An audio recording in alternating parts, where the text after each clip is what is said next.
এগুলা পাত্তাই আমি নেই। তুমি বলতেই থাকো, আমি পড়তেই থাকো।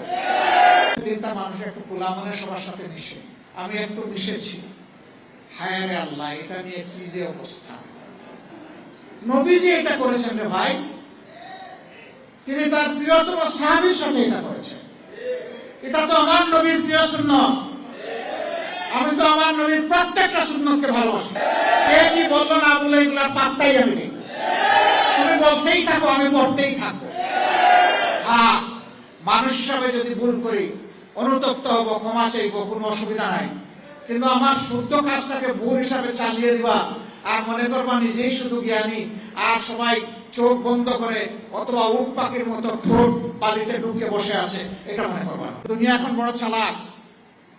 তুমি যে রাস্তা দিয়ে হাঁটো ওই রাস্তা অবজার্ভ করার জন্য তোমার রাস্তায় শত সার্চ লাইট বসে আছে।